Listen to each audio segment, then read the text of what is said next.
जय माता दी। आज हम बात करेंगे माघ गुप्त नवरात्रि की। माघ गुप्त नवरात्रि में एक बहुत ही विशेष जानकारी है, वो ये कि हम देख रहे हैं बहुत सारे लोग माघ गुप्त नवरात्रि को 30 से आरंभ करके और 7 तारीख तक बता रहे हैं, जो कि गलत है।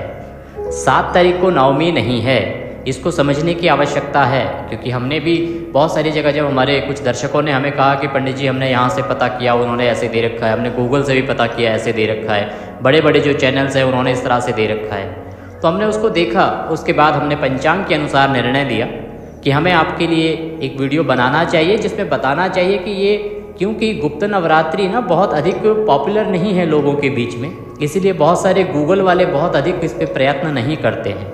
और गूगल पर भी जो बैठे हैं, जितने भी समाचार पत्र आदि हैं, उन्होंने भी अपने रिपोर्टर्स के माध्यम से ही वो लिख देते हैं। ऐसा कोई एक्सपर्ट पंचांग का वो बिठाते नहीं हैं, ऐसा हमें प्रतीत होता है जिस प्रकार की जानकारियाँ वहाँ दे रखी हैं। तो ये जो न्यूज़पेपर हैं उन्होंने काफ़ी भ्रामक स्थिति पैदा कर रखी है। जैसे कि ज़्यादातर बता रहे हैं कि गुप्त नवरात्रि 30 से आरंभ है और 7 तारीख को समाप्त है, 7 तारीख को नवमी होगी, जो कि बिल्कुल गलत है। 7 तारीख को नवमी नहीं है, इसको समझना चाहिए। तो आज की इस वीडियो के माध्यम से हम आपको बताएंगे कि गुप्त नवरात्रि की नवमी कब है, गुप्त नवरात्रि कब समाप्त हो रही है, जो अंतिम दिन होगा। आपने यदि जवारे बोए हैं, खिचड़ी बोई है, कलश स्थापना की है, तो विसर्जन की विधि क्या होनी चाहिए, कैसे आप विसर्जन करेंगे, किस समय विसर्जन करेंगे, और सबसे महत्वपूर्ण माँ कमला की साधना का दिन। माँ कमला की महिमा बड़ी अद्भुत है साहब। आपके जीवन में यदि कोई परेशानी है धन संबंधी, तो इसको माँ कमला ही दूर कर सकती हैं। और अगर आपने 9 दिन में माता के किसी रूप की पूजा नहीं की है, आपने इन गुप्त नवरात्रि को यूं ही गवा दिया है, तो साहब इस अंतिम तिथि को ना जाने दीजिएगा। ये जो अंतिम तिथि है ना, इस दिन माता की 10वीं सिद्धि, 10वीं शक्ति माँ कमला की पूजा की जाती है। माँ कमला ही वो हैं जो आपको धन, वैभव, संपत्ति देने वाली हैं। आपके धन की जो स्थिरता आती है ना, वो माँ कमला के आशीर्वाद से ही आती है। इसीलिए इस दिन आपको माँ कमला की साधना करनी चाहिए। 10 शक्तियों में अंतिम शक्ति है, परंतु सबसे महत्वपूर्ण शक्ति हैं। और देवियों में इनका रूप जो है वो सिद्धिदात्री के रूप में माना जाता है। इनकी महिमा बड़ी अद्भुत है। इनका प्रादुर्भाव हुआ था जब समुद्र मंथन हुआ था, उस समय इनका प्रादुर्भाव हुआ था। इनके स्वरूप की अगर बात करें तो जो आप लक्ष्मी पूजन पर माता लक्ष्मी का एक चित्र देखते हैं ना, जिसमें दोनों साइड हाथी हैं और वो धन की वर्षा कर रहे हैं, बीच में माँ लक्ष्मी बैठी हैं, वो जो स्वरूप है वो माँ लक्ष्मी का नहीं, असल में वो स्वरूप माँ कमला का है। क्योंकि माँ कमला और माँ लक्ष्मी दोनों को एक ही रूप में माना जाता है। आपको पुराणों में वर्णन यहाँ तक मिलता है कि माँ कमला का विवाह भगवान श्री हरि विष्णु के साथ भी हुआ है। तो उनकी साधना कैसे करनी चाहिए, ये एक दिन आपको किस प्रकार से पूर्ण नवरात्रि का फल प्रदान कर सकता है, क्या विधि रहेगी, कैसे आपको, यदि आपने नवरात्रि बिठाई हैं तो इसका किस प्रकार से विसर्जन करना चाहिए, उसकी जानकारी देंगे। और माँ कमला की साधना की विधि बताएंगे, पूजा की विधि बताएंगे। क्योंकि यदि आपने ये एक दिन भी संभाल लिया तो आपको धन की माता लक्ष्मी का स्थिर वास आपके घर में मिलेगा। यूँ तो माता लक्ष्मी को अति चंचला कहा जाता है, परंतु यदि आप माँ कमला की साधना करते हैं तो वो माता लक्ष्मी स्थिर वास करती हैं आपके घर में। उसकी विधि बताएंगे, मंत्र बताएंगे, बहुत ही महत्वपूर्ण जानकारी है। तो वीडियो को कृपया अंत तक देखिएगा। आप देख रहे हैं देवभूमि ज्योतिष संस्थान का यूट्यूब चैनल देवभूमि धार्मिक। माता लक्ष्मी की कृपा प्राप्त करने के लिए कमेंट बॉक्स में अवश्य लिखिए जय माँ लक्ष्मी, जय माँ कमला। सबसे पहले बताते हैं कि आपको किस प्रकार से क्या विधि है, आप किस प्रकार से पूर्ण करेंगे अपने नवरात्रि को। खिचड़ी आदि का विसर्जन आप कब करेंगे, क्या समय शुभ रहेगा आपके लिए, और किस प्रकार से आपको उनको चौकी आदि को हिलाना चाहिए, उठाना चाहिए। नवरात्रि के अंतिम दिन जिस दिन आप विसर्जन कर रहे हैं, तो वो दिन जानना आपके लिए बहुत आवश्यक हो जाता है कि किस दिन अष्टमी है और किस दिन नवमी है। और ऐसा क्यों है, क्यों सभी लोग बता रहे हैं कि 30 से 7 तक नवरात्रि है, जबकि नवरात्रि समाप्त हो रही है साहब 6 तारीख को। 6 फरवरी को नवमी मनाई जाएगी और 5 फरवरी को होगी भीमाष्टमी। भीमाष्टमी 5 फरवरी बुधवार को, और गुरुवार 6 फरवरी को नवमी होगी और गुप्त नवरात्रि का समापन होगा। 7 तारीख जो कहा जा रहा है उस दिन तो दशमी हो जाएगी। क्यों? क्योंकि जो नवमी तिथि है ना वो समाप्त हो रही है 6 फरवरी की रात्रि को 22:53 अर्थात 10:53 पर ये जो तिथि है ये समाप्त हो जाएगी। अगले दिन तो सूर्य उदय से ही 7 तारीख को दशमी है। फिर किस लिए ये 7 तारीख तक नवरात्रि बोल रहे हैं? क्या करते हैं लोग, गिनती कर लेते हैं, 30 से शुरू हो रहे हैं, चलो जी 9 दिन गिन लेते हैं, इस प्रकार से 7 तारीख लगा दिया उन्होंने पंचांग को देखने की तकलीफ नहीं की। अगर वो पंचांग देख लेते तो पता लगता कि जो चतुर्थी तिथि है उसका 6 है इस बार। 6 मतलब वह तिथि है ही नहीं, इसीलिए एक नवरात्रि शॉर्ट था, इसको किसी ने ध्यान नहीं दिया है और ऐसे ही खबरें चला दी गई हैं, छाप दी गई हैं। लोगों को लगता है कि गुप्त नवरात्रि करता ही कौन है, लेकिन उनको नहीं पता हमारा इतना बड़ा देश है, 125 करोड़ हमारे सनातनी भाई बहन हैं, उनमें से बहुत अधिक लोग हैं जो इस महिमा को समझते हैं और इन 10 विद्याओं की साधना करते हैं। तो गुप्त नवरात्रि का समापन 6 फरवरी को है। बड़ी बात तो ये, नवमी मनाई जाएगी 6 फरवरी को और दुर्गाष्टमी मनाई जाएगी 5 फरवरी बुधवार को। ये तो हो गया कि आपने करना कब है। अब हम शुभ मुहूर्त बताएंगे आपको, उससे पहले किस प्रकार से आपको इस तिथि को पूर्ण करना है और कब करनी है माँ कमला की आराधना, क्या विधि रहेगी उसकी चर्चा कर लेते हैं। तो कुछ लोग अष्टमी को विसर्जन करते हैं, कुछ लोग नवमी को विसर्जन करते हैं। विसर्जन आप अपने अनुसार कर सकते हैं, आपके यहाँ अष्टमी को होता है आप अष्टमी को कीजिए, नवमी को होता है नवमी को कीजिए। मुख्य रूप से जो माता का विसर्जन है, माता की पूजा है, वो नवमी को ही पूर्ण होती है।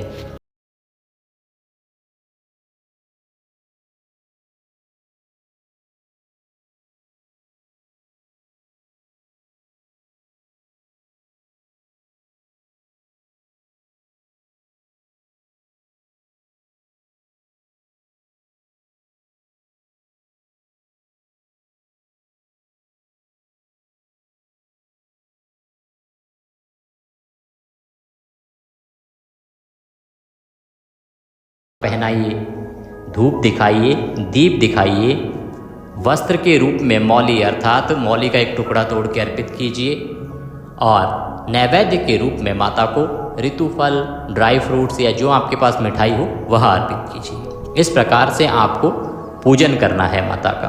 पूजन करने के बाद आप कंजकें बिठाएंगे, कंजकें बिठाइए, कंजकें आएंगी, माता के स्वरूप होते हैं 9, उनको बुलाइए, 9 कंजकों को प्रेम पूर्वक बुलाइए और सबसे पहले आपको उनके पैर धोने हैं। पैर धो के साफ टॉवल से पोंछ दीजिए, उनको तिलक कीजिए, उनके हाथ में मौली बांधिए।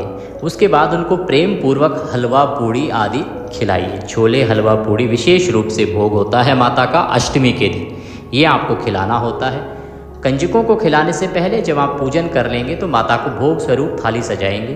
थाली सजा के उसमें पूड़ी रखिए, छोले रखिए, हलवा रखिए और जो बाकी सामग्री है ना जो आपने कंजकों को देनी है, 9 कंजकों को कोई भी सामान आप लाए हैं उनके देने के लिए, जो दक्षिणा राशि आप लाए हैं वह सभी को सजा लीजिए।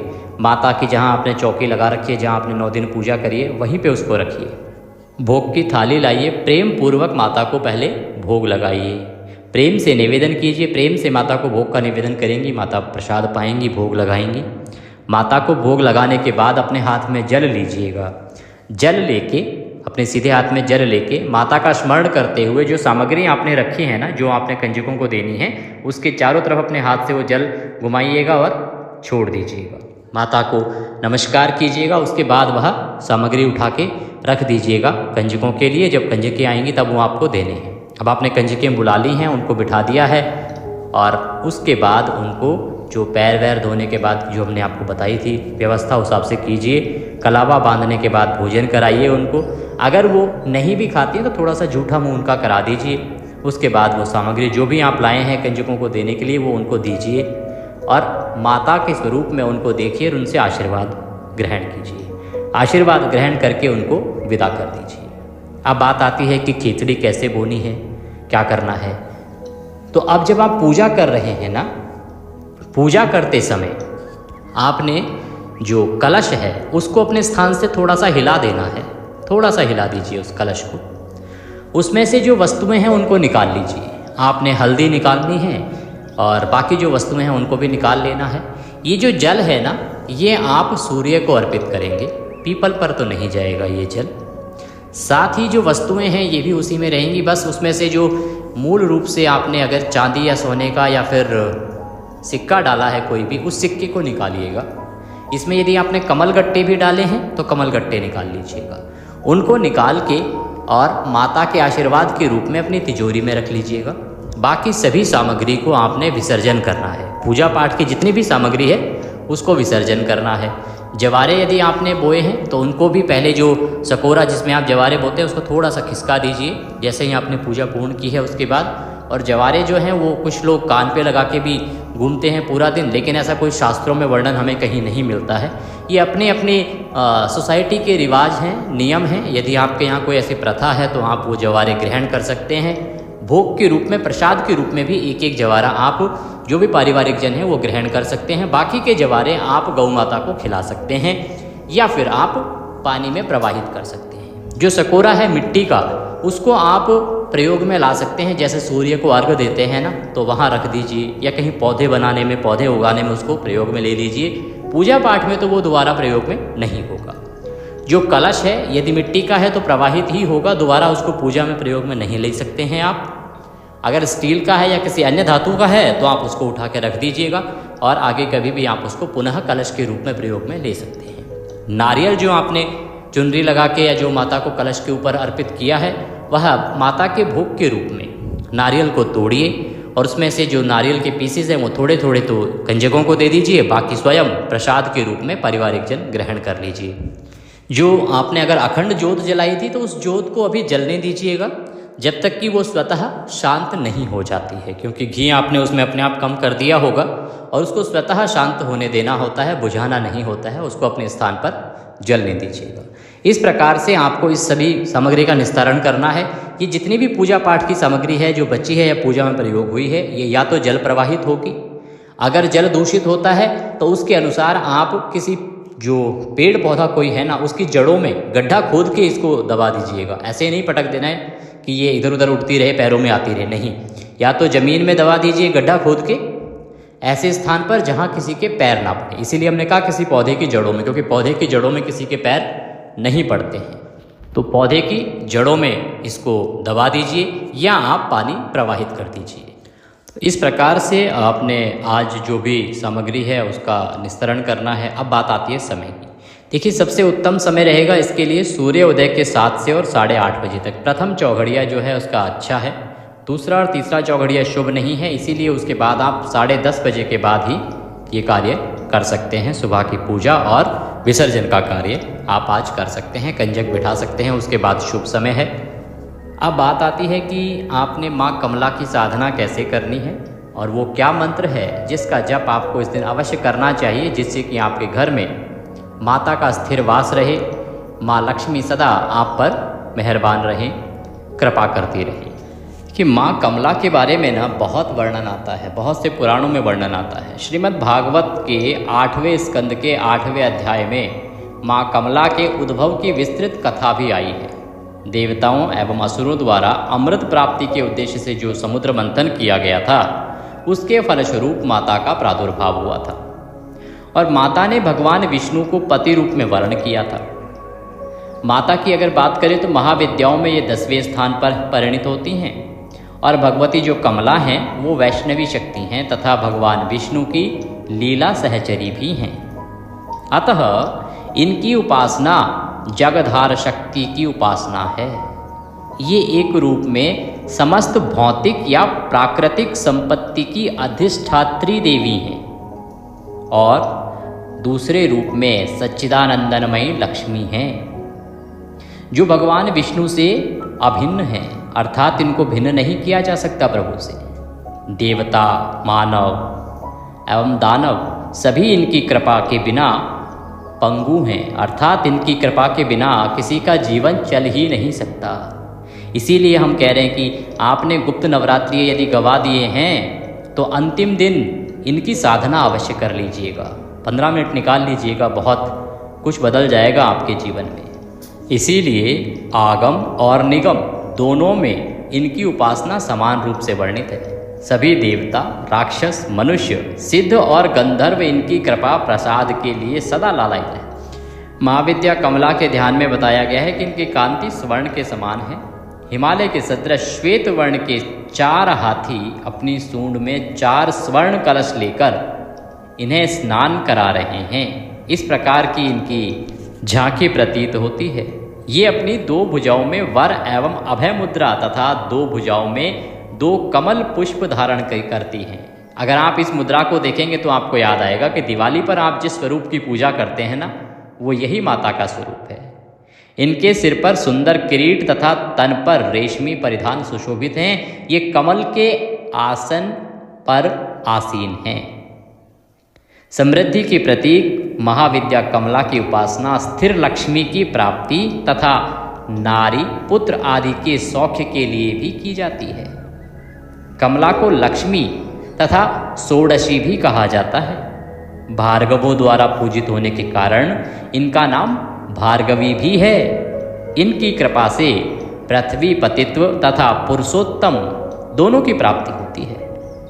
भगवान आद्य शंकराचार्य द्वारा विचरित कनकधारा स्तोत्र और श्री सूक्त का पाठ, कमलगट्टों की माला पर श्री मंत्र का जप और बिल्वपत्र तथा बिल्व फल के हवन से माँ कमला की विशेष कृपा प्राप्त होती है। तो समझ आ गया होगा आपको कि आपको क्या करना चाहिए। इस दिन जब आप पूजा करेंगे ना, तो माँ कमला के स्वरूप की आराधना आप कीजिएगा। श्री सूक्त का पाठ आप कीजिएगा। अगर आपके पास नहीं हो तो आप कमेंट बॉक्स में लिख के पूछ लीजिएगा, हम आपको लिंक प्रदान कर देंगे। हमारे इसी चैनल पर श्री सूक्त का पाठ अपलोड किया हुआ है, आप उसको सुन लीजिएगा पाठ को। कमलगट्टों की एक माला लाइएगा या बनाइएगा, वह माता को अर्पित कीजिएगा। श्री मंत्र जो है ना, उसका आपको जप करना है। बिल्वपत्र आदि अगर आप अर्पित कर सकते हैं तो कीजिएगा। माता के निमित्त एक हवन आपको अवश्य करना चाहिए। श्री सूक्त में श्रीष्यते लक्ष्मीष्यते पत्न्या, ये जो कह के जो लाइन आती है ना, ये माँ कमला को परम पुरुष भगवान विष्णु की पत्नी बतलाया गया है। ये वर्णन जब आप श्री सूक्त पढ़ेंगे या सुनेंगे तो आपको स्वतः ही ज्ञात हो जाएगा। अश्व, रथ, हस्ती के साथ उनका जो संबंध है वह वैभव का सूचक है। पद्य स्थित होने तथा पद्य वर्णा होने का भी संकेत श्रुति में है। माता लक्ष्मी का एक मंत्र है जिसको आप कम से कम 11 माला इस दिन जपेंगे। श्री सूक्त का पाठ कीजिएगा और इस माला का जाप कीजिएगा। ये जो मंत्र आपको बता रहे हैं, ओम ह्रीं अष्टमहालक्ष्म्यै नमः, ओम ह्रीं अष्टमहालक्ष्म्यै नमः, ओम ह्रीं अष्टमहालक्ष्म्यै नमः, ओम ह्रीं अष्टमहालक्ष्म्यै नमः। ये जो मंत्र है ना, इसकी 11 माला आपको इस दिन करनी है। श्री सूक्त का पाठ करना है और माता को कमल गट्टे की माला अर्पित करनी है। माता के जो कमला स्वरूप हैं उनकी पूजा आपको अवश्य इस दिन करनी है। और माता से धन वैभव के साथ पुत्र आदि की कामना भी आप कर सकते हैं। निसंतान जो है पुरुष यदि करते हैं तो पत्नी की कामना भी आप कर सकते हैं, आशीर्वाद ले सकते हैं। माता ये सब देने वाली है और माता आपके जीवन में स्थिरता लाने वाली है। माता के आशीर्वाद से ही आपका जो जीवन है ना, वो स्थिर होगा। अस्थिरता आपके जीवन से सदा सदा के लिए चली जाएगी। इसीलिए आपसे कह रहे हैं कि आपको इस दिन अवश्य ही माँ कमला के स्वरूप की साधना करनी चाहिए। तो ये महत्वपूर्ण जानकारी कि आपको कैसे साधना करनी है, किस प्रकार से आपको विसर्जन करना है, कब करना है विसर्जन। अब समय की हमने बात करी तो समय हमने आपको बताया सुबह का चौघड़िया बहुत उत्तम है। सूर्योदय के साथ ही 6 तारीख को ही गुप्त नवरात्रि समाप्त हो रही है और 6 तारीख को ही आपको माता के स्वरूप की आराधना करनी चाहिए। यदि आप ऐसा करते हैं तो अवश्य ही माता की कृपा आपको प्राप्त होगी। आपके जीवन में धन संपत्ति का आगमन होगा और स्थिरता रहेगी। माता की कृपा सबको प्राप्त हो। वीडियो थोड़ा सा भी अच्छा लगा हो तो कृपया उसे लाइक अवश्य कर दीजिएगा, क्योंकि ये जानकारियाँ बहुत मेहनत से हम एकत्र करके लाते हैं। बहुत सारी पुस्तकें पढ़ते हैं, पुराण पढ़ते हैं, वहाँ से एकत्र की जाती हैं। तो हमारे इस प्रयास के लिए एक लाइक अवश्य कर दीजिएगा। साथ ही वीडियो क्योंकि सबके लिए बहुत महत्वपूर्ण है। ये जो गलतफहमी फैली हुई है, सभी जानते हैं कि 7 को समाप्त है नवरात्रि, और सही जानकारी नहीं है वो, इसीलिए इसको आप अधिक से अधिक लोगों तक पहुंचाएं, जिससे कि लोग जान सकें कि नवमी जो है वो 7 को नहीं 6 फरवरी को है और 6 फरवरी को ही गुप्त नवरात्रि समाप्त हो रही है। तो ये थी जानकारी गुप्त नवरात्रि के बारे में। आप अगर चैनल पर नए हैं तो सब्सक्राइब कर लीजिए, जिससे कि सही जानकारियाँ आपको प्राप्त होती रहे। माता की कृपा सब पर बनी रहे।